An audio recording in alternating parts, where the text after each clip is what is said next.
Hockey do. Welcome to this video. Been a long time since I actually did any of those sort of animated video thingies. Looks great, I hope. But anyway, the topic I'm gonna discuss in this video is, as lightly teased in the expertly crafted clickbaity title, the topic of introversion, and therefore also extroversion. These words are often used in relation to psychoanalysis, personality tests, and so on, and is also used to define people who prefer being social or extroverted, and those who prefer spending time by themselves, or introverts. As you can see, then these two words are just definitions made to help categorize people and explain how your personality works, and what makes you special. Simple, right?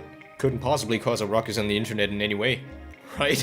So, in case you missed it, then the problem these definitions cause is that people now use them in a way to justify themselves being shy, or to make themselves feel special in some way. And while it does occasionally happen that the extroverts are proud of themselves for being, well, extroverts, then it's worse than the introvert camp, because the introvert population only consists of around 30 to 40% of the population compared to the extroverts, who consist of about 60 to 70% of the population, causing a lot of people to suddenly identify themselves as proud introverts because they want to be part of the minority, and because they think enjoying reading and skipping a party to play video games automatically makes them so. It's also the reason a lot of people have begun to look down on those who constantly bring up that they identify as introverted, calling them narcissistic, selfish, or referring to them as special snowflakes. By the way, did you know I'm an introvert? Okay, I know, but listen, okay, hear me out. This is the weird part. I've reached the conclusion that I'm more introverted, despite the fact that I can enjoy parties, don't despite the idea of everyday communication, maintain a wide circle of friends, and that I'm, well, not to toot my own horn too much, but kind of the group clown. That doesn't sound like an introvert at all, one might think. But guess what? Enjoying private time and solitude does not define you as an introvert. Here's a story from my youngin' days. I was kind of shy and very self-conscious, and I was scared of change. When I hit my mid-teens, I actually got clinically depressed and spent around 8 months in isolation. And I mean, I reflect a lot on average, but 8 months is a lot of thinking time. So after that, I was determined that I'd learn to be more sociable. And after some time trying, then I learned to enjoy being social. And that's how I learned to go to frat parties, and that's how I learned to be the confident clown in the friend group. And I'd argue the same happens with most extroverts. If they learn to enjoy reading, or learn to enjoy movies and video games in solitude, then they've basically learned to be the stereotypical introvert. This is also why I don't like the way personality tests are set up currently, because a lot of them try to tell if you're introverted or extroverted by asking if you read books or like parties, because it could trick people with results that aren't necessarily true. But wait, if anyone can learn to like whatever either the introverted or extroverted like, then why can't you just become extroverted or change to become an introverted person? What prevents you from moving around the spectrum? Well, here we are, the final answer to what makes extroverts and introverts different from each other. That's because we're hardwired differently.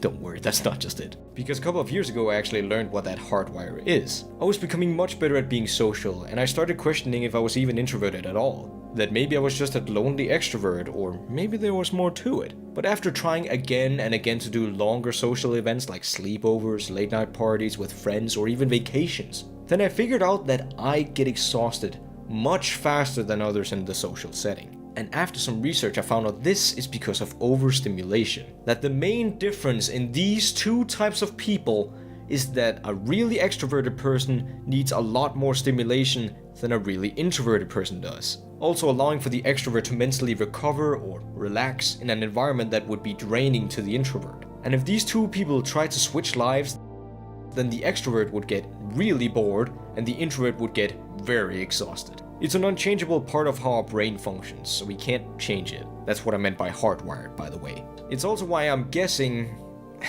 I'm not introvert biased, I swear. But I'm guessing that's why we see more extroverted people suddenly identifying as introverts than the other way around. Because I imagine it's easier to learn to enjoy and not grow bored of what people would call the stereotypically introverted activities like video games, books, and movies, because truth be told, then these activities are plenty capable of stimulating, than it is to get used to these activities that are exhausting to you and make you feel tired and overwhelmed. But then again, that's just a theory, because I don't really know the perspective of an extreme extrovert. That's actually also a pretty important thing to mention. The reason I've been using the words extremely extroverted or really extroverted or any kind of the sort is because you can't just be one of them. A lot of people think that either you're a complete extrovert or a complete introvert. Well, this is actually anything but the truth. We're all floating somewhat around the middle, and you can't be on the opposite side of the spectrum. That is, unless you belong in an asylum. Anyway, that was all for this video. Hopefully I cleared up some stuff and didn't make things even more confusing with my rambling.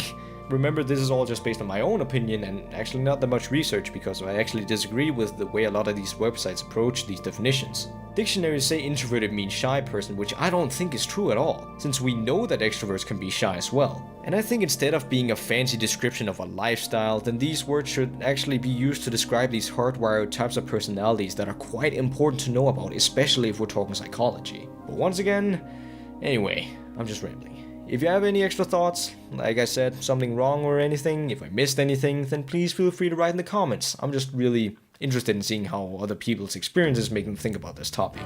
But anyway, thank you so much for watching, and I'll catch you all later. Peace.